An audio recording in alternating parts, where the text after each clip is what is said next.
क्या होगा यदि कर्म केवल एक अवधारणा नहीं है, बल्कि कुछ ऐसा है जो शाब्दिक रूप से आपकी आत्मा से चिपका हुआ है? और क्या होगा यदि पूर्ण गरीबी और भुखमरी की मांग करने वाले एक धर्म ने अनजाने में दुनिया के सबसे जैन धर्म के बारे में सच्चाई क्या है? पवित्रता का मार्ग और अहिंसा का विज्ञान? क्या ये केवल एक प्राचीन तपस्वी परंपरा है या ब्रह्मांड के लिए एक गहन क्वांटम संरेखित खाका? पहली नजर में ये एक ऐसी आस्था है जो चरम त्याग और पूर्ण अहिंसा से परिभाषित होती है। फिर भी इस शांत सतह के नीचे छिपा है कट्टरपंथी जीवट, विरोधाभासी समृद्धि और एक ब्रह्मांडीय दर्शन जिसने वैज्ञानिक क्रांति से सहस्राब्दियों पहले आधुनिक भौतिकी की भविष्यवाणी। विद्वान जैन धर्म की सत्यापन योग्य ऐतिहासिक जड़ें 9वीं शताब्दी ईसा पूर्व में मानते हैं, लेकिन पुरातात्विक अभिलेखों के अनुसार पूर्ण पवित्रता की ये अथक खोज कितनी पुरानी है? उल्लेखनीय रूप से सिंधु घाटी सभ्यता से उत्खनित पुरातात्विक मुहरें बताती हैं कि जैन ध्यान पद्धतियां 5000 वर्ष से भी अधिक पुरानी हो सकती हैं। इन प्राचीन कलाकृतियों में नग्न आकृतियां ठीक कायोत्सर्ग मुद्रा में खड़ी हैं, साथ में पवित्र बैल के प्रतीक भी हैं। यदि इस दर्शन की जड़ें मानव सभ्यता के ऊषा काल तक फैली हैं, तो इस कठिन मार्ग पर चलने वाले पहले आध्यात्मिक नेता कौन थे? पहले जैन आध्यात्मिक नेता भगवान ऋषभदेव थे। उल्लेखनीय है कि उनका प्रभाव इतना गहरा था कि उन्हें प्राचीन हिंदू ग्रंथों जैसे भागवत पुराण में भगवान विष्णु के एक दिव्य अवतार के रूप में पूजा जाता है, जिन्होंने अपना राज्य त्याग। यदि जैन धर्म की हिंदू धर्म और उसके देवताओं के साथ इतनी गहरी प्राचीन जड़ें हैं, तो जैन ब्रह्मांड के परम सृष्टिकर्ता को कैसे देखते हैं? लगभग हर प्रमुख विश्व धर्म से एक साहसिक प्रस्थान करते हुए जैन धर्म एक सृष्टिकर्ता ईश्वर के विचार को पूरी तरह अस्वीकार करता है। वे तार्किक रूप से तर्क देते हैं कि ब्रह्मांड अनिर्मित, अप्रबंधित और पूर्णतः शाश्वत है, जो अपने स्वयं के कठोर स्वनिर्वाही ब्रह्मांडीय नियमों पर चलता है। यदि कोई सर्वोच्च देवता न्याय करने वाला नहीं है, तो कौन सी अदृश्य शक्ति न्याय का संतुलन बनाए रखती है और पुनर्जन्म के चक्र? उत्तर है कर्म, लेकिन एक चौंकाने वाले मोड़ के साथ। जैन धर्म अनूठे रूप से कर्म को पुद्गल मानता है, वास्तविक भौतिक सूक्ष्म कण जो ब्रह्मांड में तैरते हैं। जब हम द्वेष या लालच से कार्य करते हैं, तो ये भौतिक कार्मिक मैल शाब्दिक रूप से आत्मा से चिपक जाता है, उसे नीचे खींचता है। यदि कर्म एक शाब्दिक भौतिक पदार्थ है जो आत्मा को अंतहीन दुखों के चक्रों में धकेलता है, तो एक मनुष्य उसे कैसे धो सकता है? जैन धर्म में कठोर शारीरिक तपस्या, जिसे तप कहते हैं, की आवश्यकता होती है ताकि निर्जरा नामक प्रक्रिया में इन कार्मिक कणों को शाब्दिक रूप से जलाया जा सके। बौद्ध धर्म के मध्यम मार्ग के विपरीत जैन मुनि चरम उपवास, दीर्घ ध्यान और पूर्ण शारीरिक सहनशक्ति के माध्यम से पिछले जन्मों के मैल को भस्म करते हैं। सूक्ष्मदर्शी या कण त्वरक के आविष्कार से सहस्त्राब्दियों पहले इन प्राचीन ऋषियों ने अदृश्य भौतिक सूक्ष्म कणों से बने ब्रह्मांड को कैसे समझा? प्राचीन जैन दार्शनिकों ने अनेकांतवाद विकसित किया, तर्क की एक परिष्कृत प्रणाली जो तर्क करती है कि वास्तविकता अनंत रूप से बहुआयामी है। आश्चर्यजनक रूप से ये प्राचीन ढांचा आधुनिक क्वांटम यांत्रिकी और तरंग कण द्विभाजकता को पूरी तरह प्रतिबिंबित करता है, ये प्रस्तावित करते हुए कि सत्य पूरी तरह से प्रेक्षक। यदि अंतिम लक्ष्य आत्मा को भौतिक संसार से पूरी तरह अलग करना है, तो क्या होता है जब कोई साधक निर्णय लेता है कि उसने अपनी सांसारिक यात्रा की परम सीमा पार कर ली है? वे संथारा या सल्लेखना का व्रत लेते हैं, एक गंभीर अत्यंत नियमित तपस्वी प्रतिज्ञा, जिसमें व्यक्ति धीरे धीरे खाना पीना बंद कर देता है और शांतिपूर्वक उपवास करते हुए मृत्यु को स्वीकार करता है। ये भौतिक शरीर का एक गहन त्याग है जब वो आध्यात्मिक उद्देश्य की पूर्ति करने में असमर्थ हो जाता है। जैन धर्म, जिसका मूल सिद्धांत सभी जीवित प्राणियों के प्रति पूर्ण अहिंसा है, कानूनी और नैतिक रूप से अपने अनुयायियों को स्वयं को भूखा मरने की अनुमति कैसे दे सकता है? जैन धर्म एक स्पष्ट कानूनी और आध्यात्मिक अंतर करता है। आत्महत्या निराशा, क्रोध या अचानक आघात से प्रेरित होती है, जो भारी नकारात्मक कर्म उत्पन्न करती है।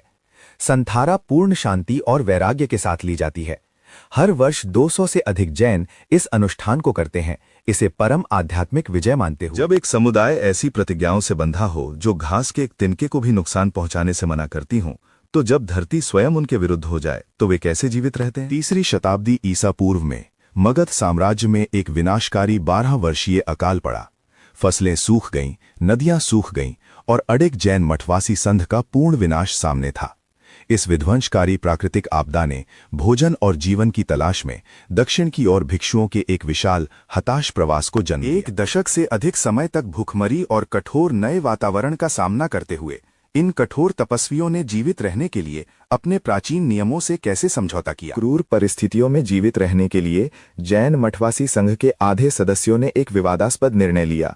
उन्होंने पूर्ण तपस्वी नग्नता की सदियों पुरानी प्रतिज्ञा तोड़ी और सादे सफेद वस्त्र पहनने लगे।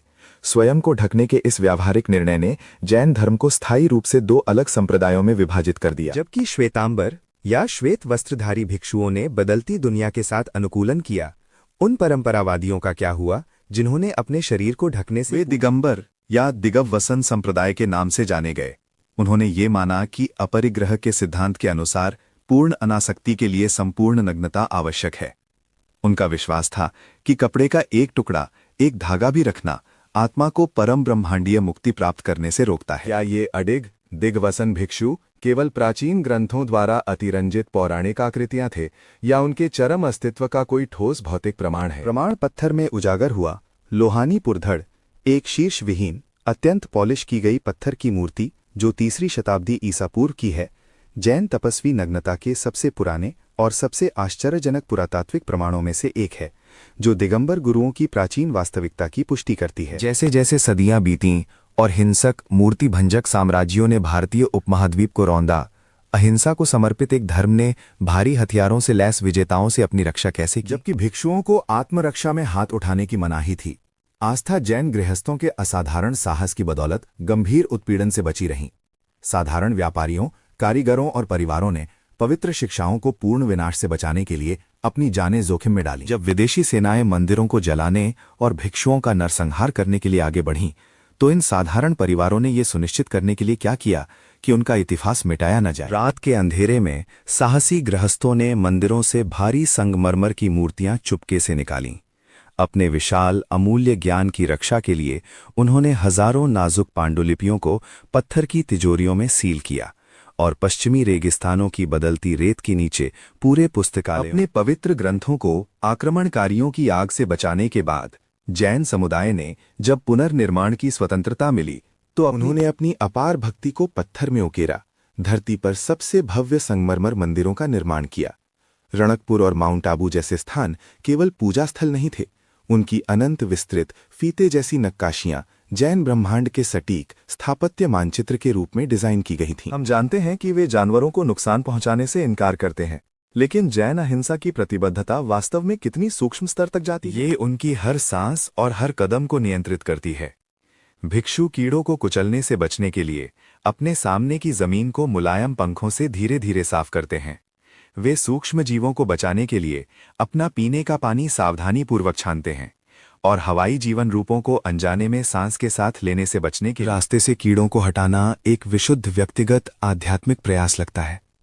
क्या अहिंसा के ऐसे अति केंद्रित व्यक्तिगत कार्य कभी एक वैश्विक साम्राज्य को उखाड़ फेंकने तक बड़े पैमाने पर हो सकते हैं? बिल्कुल। इस प्राचीन दर्शन ने आधुनिक इतिहास को आकार देने में एक विशाल, अक्सर अनदेखी भूमिका निभाई। महात्मा गांधी को श्रीमद राजचंद्र नामक एक जैन दार्शनिक ने गहराई से मार्गदर्शन दिया। गांधी ने पूर्ण अहिंसा की जैन अवधारणा को अपनाया और इसे एक व्यक्तिगत आध्यात्मिक प्रतिज्ञा से राजनीतिक प्रतिरोध के एक विशाल हथियार में बदल दिया। यदि आपका धर्म आपको धरती को नुकसान पहुंचाने, जड़ें काटने, कीटों को मारने या पेड़ काटने से सख्ती से मना करता है, तो आप पूर्व औद्योगिक कृषि समाज में ये एक महान आर्थिक दुविधा थी।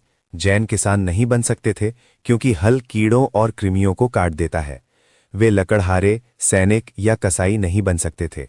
प्राचीन दुनिया की सबसे सामान्य आजीविकाओं से वंचित होकर समुदाय को अत्यंत विशिष्ट शहरी व्यवसायों के साथ अनुकूलन करने के लिए मजबूर होना पड़ा। अपने अटूट नैतिक संहिताओं द्वारा खेतों और जंगलों से बाहर धकेले जाने के बाद जैन समुदाय ने अपने अस्तित्व को सुरक्षित करने के लिए कहां उन्होंने मन की ओर और बाजार की ओर रुख किया।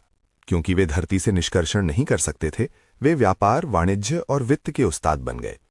उन्होंने आभूषण, वस्त्र और लेखांकन में विशेषज्ञता हासिल की और पूर्ण ईमानदारी के लिए अपनी कड़ी धार्मिक प्रतिष्ठा के आधार पर विश्वास के विशाल नेटवर्क बनाए। जब एक धर्म मांग करता है कि उसके पवित्रतम व्यक्ति नग्न रहें, कुछ भी ना रखें और पवित्रता प्राप्त करने के लिए स्वयं को भूखा रखें, तो उनके पीछे छोड़ी गई सभ्यता का अंतिम विरोधाभासी परिणाम क्या हो? जैन इतिहास की सबसे आश्चर्यजनक खोज ये है कि पूर्ण अहिंसा और अपरिग्रह की इसकी चरम मांगों ने अनजाने में वैश्विक इतिहास के सबसे धनी बैंकिंग राजवंशों में से एक को गढ़ा, जिनकी संपत्ति संपूर्ण ब्रिटिश खजाने को टक्कर देती थी।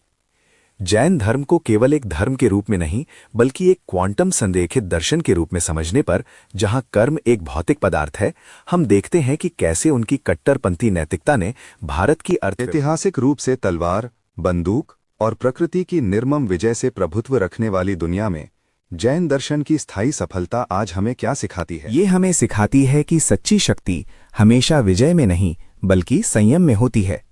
जैन शब्द जिन से आया है, जिसका अर्थ है विजेता, लेकिन वे राष्ट्रों या प्रकृति के विजेता नहीं हैं, वे स्वयं के विजेता हैं, ये साबित करते हुए कि पूर्ण अहिंसा धरती पर सबसे लचीली शक्ति हो सकती है। हमने ये पूछकर शुरू किया था, जैन धर्म पवित्रता का मार्ग और अहिंसा का विज्ञान, और उत्तर जैन इतिहास की सबसे आश्चर्यजनक खोज ये है कि पूर्ण अहिंसा और अपरिग्रह की इसकी चरम मांगों ने अनजाने में वैश्विक इतिहास के सबसे धनी बैंकिंग राजवंशों में से एक को गढ़ा, जिनकी संपत्ति संपूर्ण ब्रिटिश खजाने को टक्कर देती थी।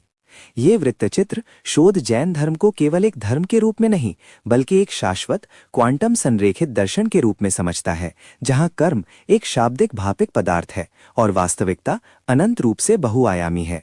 यदि इसने आपके देखने का तरीका बदल दिया तो इसे किसी ऐसे व्यक्ति के साथ